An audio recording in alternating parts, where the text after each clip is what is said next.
Hey guys, it's Mike. I'm so glad you're here. Have you ever thought about this fact that no one really ever taught us how to communicate, how to talk with each other? We just sort of picked it up along the way and tried to figure it out on our own.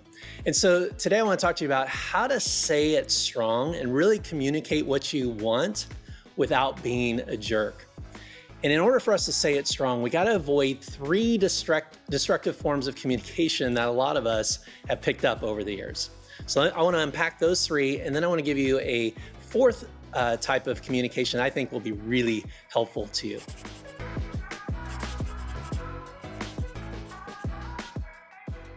So let's talk about the first destructive form of communication, and that's what I would call passive communication. And this is when you ignore or mask the truth about how you feel or what you want, usually as a way to avoid conflict or hurting somebody's feelings. Passive communication looks like this. It feels like maybe you're there and this person is here and you're somehow less than. And so it's very passive. Let me give you an example from my own life. A couple of weeks ago, I'm at a restaurant having breakfast outside, of course, and the waiter takes our drink order, and I go, "Hey, can I get an iced tea?"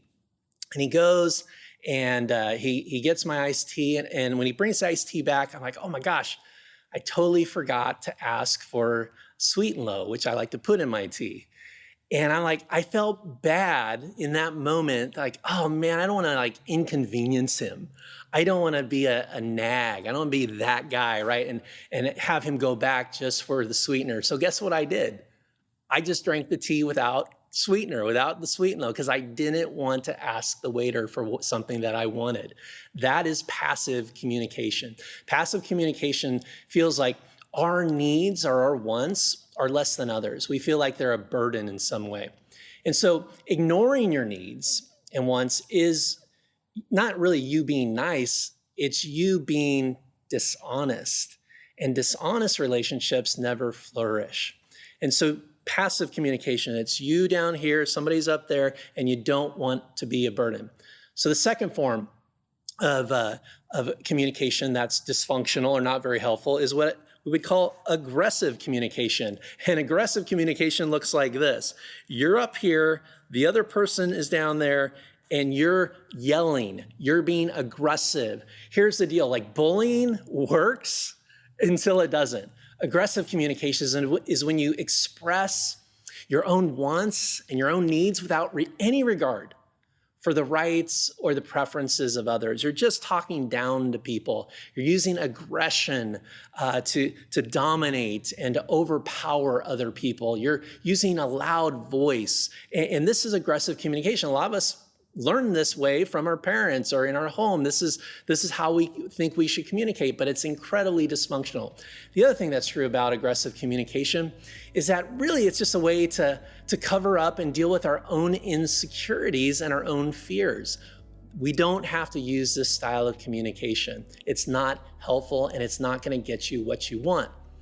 Here's the third problematic type of communication, and this is what I call a combo package. It's passive-aggressive communication. And a lot of us are really familiar with this type of communication because we use it a lot, or maybe our spouse does, or a friend does, or a family member uses this communication on us all the time.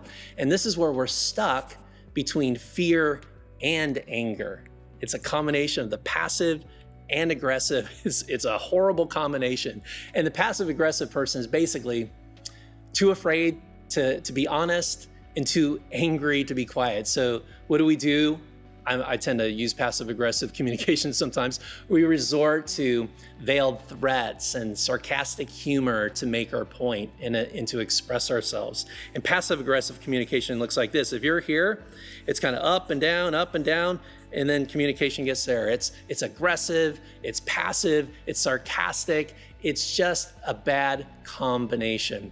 And honestly, if you want to break yourself of this passive-aggressive style, stop using sarcasm.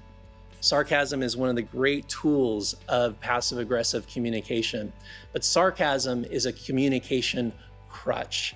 It's a roundabout way to get what you want and to communicate your needs.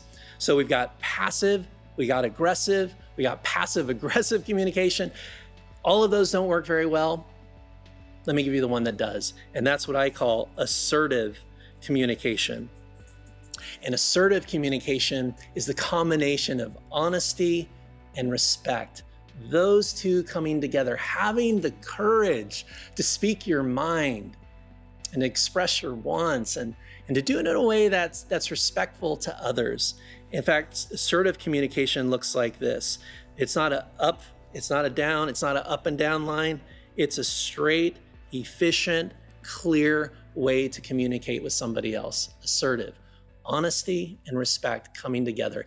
That's the style that you want to use to say it stronger. Say it stronger by avoiding passive and aggressive and passive-aggressive communications. And you want to use the assertive communication style to convey your true feelings, your true thoughts, to convey honesty and respect to that other person. And if you do that, just watch your relationships grow and thrive through that type of communication. Hey friends, if this has been helpful, I want to really encourage you to share this with a friend or family member or coworker. All of us can get better and stronger with our communication. I hope you enjoyed it. I'll see you next time.